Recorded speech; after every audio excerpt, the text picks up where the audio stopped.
नमस्कार, मी मनुष्य Patil. Talk time मध्ये तुमचं स्वागत. आणि आजचा आपला विषय आहे दातांची निगा.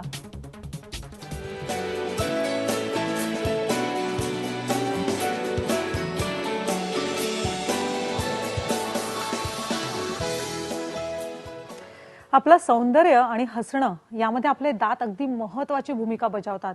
अशा वेळी रोजच्या धावपळीत आपल्या दातांची काळजी कशी घ्यावी हा प्रश्न जर आपल्याला पडत असेल तर याचं उत्तर शोधण्याचा प्रयत्न आज आपण टॉक टाइम मध्ये करणार आहोत. आपल्याबरोबर आहेत डेंटिस्ट डॉक्टर विवेक कर्वे. तुमचं स्वागत आहे ABN लोकमतमध्ये.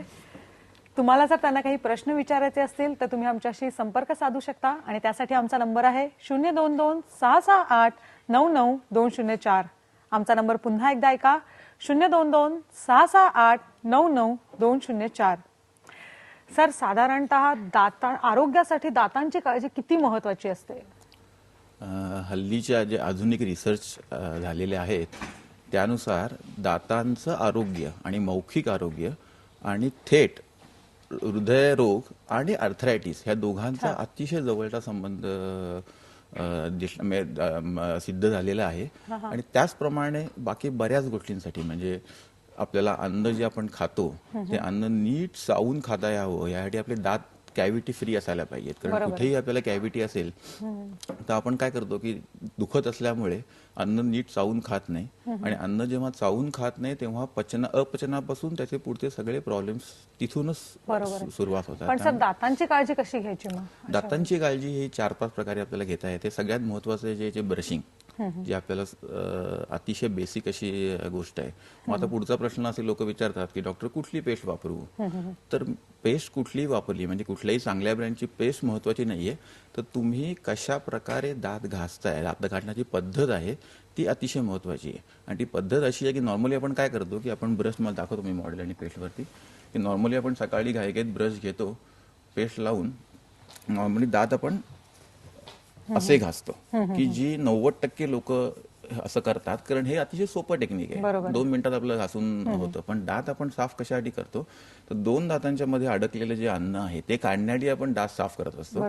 तर ह्या पद्धतीपेक्षा जर आपण वरनं खाली म्हणजे हिरडी पासून दाताकडे जर दात घासले तर दात चांगले स्वच्छ होतात, आणि असे घासल्याने दात उलट घासले जातात आणि दाताचं नुकसान जास्ती होतं. त्यामुळे तुम्ही जर ही पद्धत वापरलीत आणि 3 मिनिटं दात घासायला दिलीत आणि सर, दाढा वगैरे असतात त्या घासायच्या म्हणजे नॉर्मल दाढांवरती अतिशय हलक्या ह्यानी पाठी पुढे असं ब्रशिंग करायचं असतं. पण मेन आपल्याला काढायचं असं 2 दातांच्या मधलं अडकलेलं अन्न. त्यामुळे आपण 45 डिग्रीला ब्रश ठेवून वरनं खाली आणि खालच्या हाताने खालून वरती असं ब्रशिंग करणं महत्वाचं आहे. पण जे आपण 90% वेळा चुकीच्या पद्धतीने करतो. 2 वेळा ब्रशिंग करणं महत्वाचं आहे. दातांच्या पुढच्या निगेसाठी दात दुखत जरी नसतील तरी दर 6 महिन्यांनी आपल्या डेंटिस्टकडे जाऊन दात तपासणं पण तेवढ्याच गरजेचं आहे. आणि तिसरं सगळ्यात महत्वाचं की आपल्याला बदललेल्या जीवनशैलीमुळे आपलं खाणं बदललंय. हल्लीची लहान मुलं बघितलं तर सगळे पेप्सी आणि मऊ खातात कुकर मधनं. म्हणजे पूर्वीच्या काळी जे लोक भाकरी आणि चणे खायचे याच्यामुळे ऍक्च्युली दातांना व्यायाम मिळायचा आणि कडक खाताना दात आपोआप साफ होतात. तर ते पण काही आता नवीन मऊ खाल्ल्यामुळे होत नाही. त्यामुळे थोडं डाएट पण आपलं तिथपासूनच सगळ्या याची सुरुवात. बरोबर आहे सर. आणि एक प्रश्न असतो की दात तर ठीक आहे पण बॅड ब्रेथ हा पण एक फार प्रश्न आहे. पण त्याचा आणि दातांचा काय संबंध आहे का? नक्कीच. म्हणजे मुंबईतल्या कुठल्याही जर तुम्ही जनरल पॉप्युलेशन बघितली तर प्रत्येकाने आयुष्यामध्ये कधी ना कधीतरी बॅड ब्रेथ ह्या प्रॉब्लेमला नक्कीच सतावलेले आहे. त्या प्रत्येक माणसाला कारण बरीच आहेत, पण त्यामध्ये 80% हे मौखिक असतं. त्यामुळे कोणत्या डॉक्टरकडे जावं बाबा की मला बॅड ब्रेथ आहे. आणि बॅड ब्रेथमुळे खूप लोकांचा आत्मविश्वास मी माझ्या प्रॅक्टिसमध्ये बघितलेल्या गेल्या 20 वर्षांच्या, की कित्येक लोक आहेत की डॉक्टर कोणाला विचारावं मला एवढे दिवस कळत नव्हतं की बॅड ब्रेथला उपाय काय. तर बॅड ब्रेथसाठी डेंटिस्ट हा तुमच्यासाठी सगळ्यात चांगला डॉक्टर आहे. आणि त्याच्याकडे तो तुम्हाला ते तोंडातल्या कारणांमुळे, म्हणजे तोंडातल्या किटणामुळे, प्लाकमुळे होतंय का बाकी कोणत्या कारणामुळे होतं, आणि त्याला उपाययोजना आपण सांगू शकतो.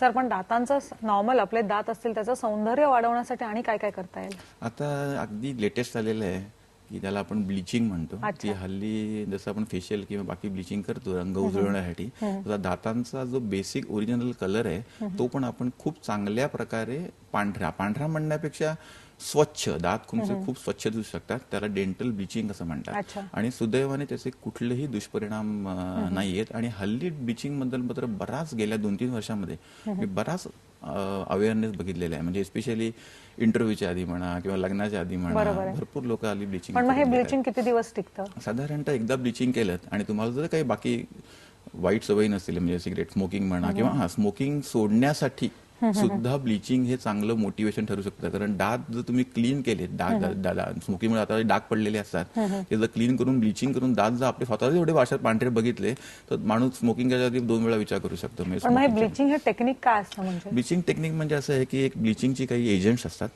ते तुम्ही 2 प्रकारे ब्लिचिंग करू शकता. एक असतं ते ऑफिस ब्लिचिंग, म्हणजे मी ऍक्च्युअली दवाखान्यामध्ये करतो ते ब्लिचिंग, किंवा आम्ही पेशंटला घरी वापरायला ट्रे देतो पेशंटच्या फिटिंगची आणि घरी त्यांना ब्लिचिंग करायला सांगतो. ते साधारणतः आठवडाभर लागतो. क्लिनिकमधल्या ब्लिचिंगला 1 तासामध्ये ब्लिचिंग होतं.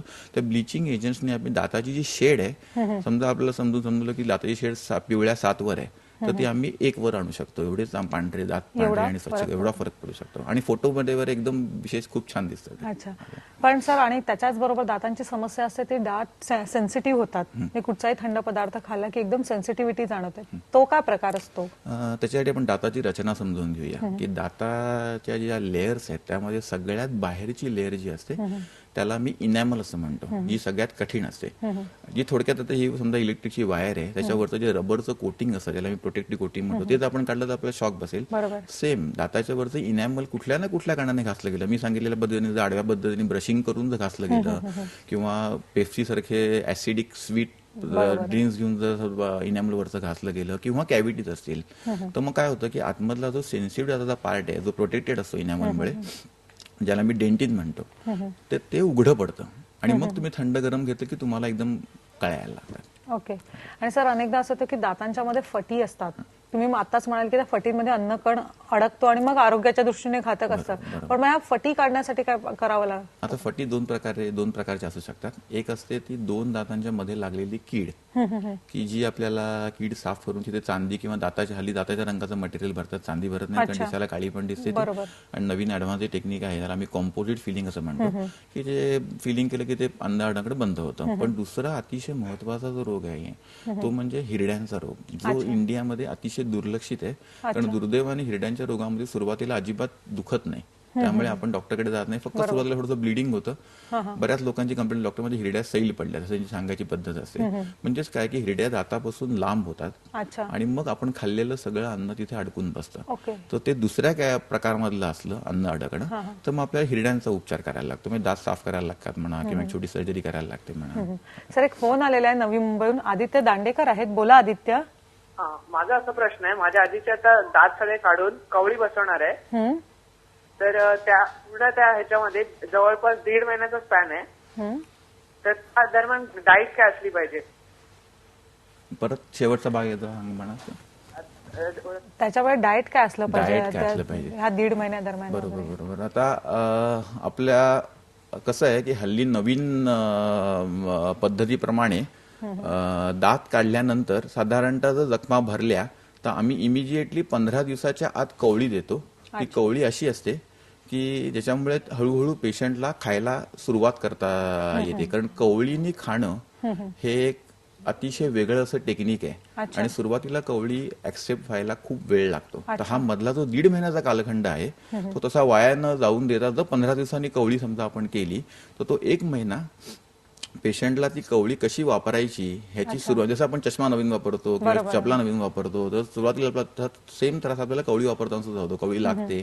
तर 15 दिवसांनी शक्यतो कवळी केलेली बरी. आणि जर का नाही समजा 1.5 महिन्यांनीच कवळी करायची असेल समजा, तर जे काय आपण नॉर्मल खातो ती न्यूट्रिएंट सगळी पोटात गेली पाहिजेत. म्हणजे तुम्ही मिक्सर मधनं काढून त्यांना पोळी भाजीपासून सगळं दिलं पाहिजे. किंवा मग खाण्यावर साधारण बंधनं नाहीत, खाण्यावरती बंधनं अजिबात नाहीयेत. आणि चावता येत नसल्यामुळे शक्यतो बाहेरच बारीक करून दिलेलं सगळं आपलं नॉर्मल जे अन्न आहे, भात भाजी पोळी आमटी, ते सगळं दिलेलं सांगा. अच्छा डॉक्टर, अनेक फोन आले. नाशिकवरनं उमेश कुलकर्णी आहेत. बोला उमेश. हॅलो. बोला. डॉक्टर साहेब, म्हणजे मुलाचा 7 वर्षाचा मुलगा आहे, त्याचे दात थोडे किडलेले आहेत आधीपासूनच, तर दात जेव्हा त्याचे पडतील त्याला नवीन दात येतील ते चांगले येतील का? अतिशय सुंदर प्रश्न आहे. की नॉर्मली पालकांचे गैरसमज असे आहेत की दात दुधाचे जेव्हा असतात तेव्हा ते किडले तरी ते पडल्यानंतर नवीन चांगलेच येणार आहेत ना, मग आता डॉक्टरकडे कशाला घेऊन जा. तर कसं असतं की आपल्या दाढा दुधाच्या ज्या आहेत त्या साधारणतः 12व्या वर्षापर्यंत आपल्या तोंडामध्ये राहतात. साधारणतः 7-10 वर्षानंतर त्या पडतात. त्याच्यामुळे त्यांची पण काळजी घेणं आणि त्यांना वेळच्या वेळी डॉक्टरकडे नेऊन फिलिंग किंवा रूट कॅनॉल किंवा जी काय ट्रीटमेंट असेल ती करणं अतिशय आवश्यक असतं.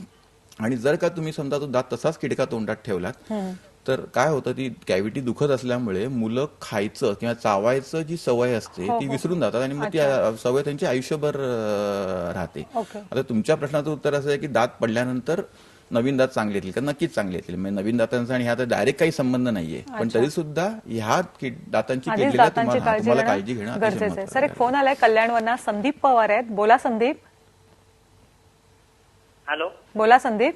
मी संदीप पवार बोलतो कल्याणवरून. बोला. हा, मला डॉक्टरांचा एक प्रश्न विचारायचा होता की माझ्या डाव्या दाढेमध्ये असं हाड खाल्लं की दुखतं खूप. अच्छा. आणि मला नेहमी चहाच्या वर पाणी प्यायची सवय आहे. तर मला म्हणजे सगळीकडे म्हणतात की चहा प्यायल्याने तुझे दात वगैरे पिवळे वगैरे होतात. असं हे कारण आहे का, म्हणजे की चहा प्यायल्यानंतर म्हणजे चहा पिल्यावर पाणी पिल्यावर दात पिवळे होतात म्हणून?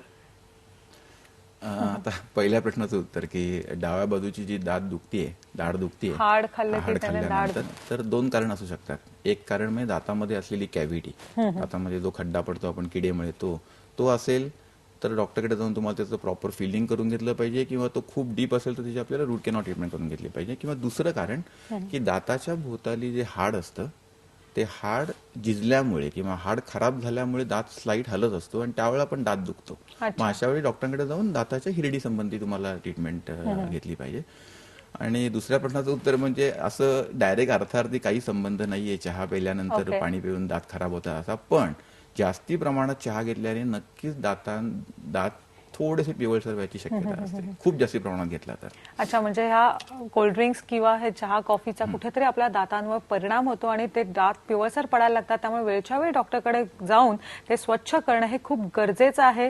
ह्या बुलेटिनमध्ये आता आपण ब्रेक घेणार आहोत आणि ब्रेक नंतर बघणार आहोत की लहान मुलांचे दात आपण कसे दाताची काळजी कशी घ्यायची. तुम्हाला जर काही प्रश्न विचारायचे असतील तर तुम्ही आमच्याशी संपर्क साधू शकता आणि त्यासाठी आमचा नंबर आहे 022 668 99 204.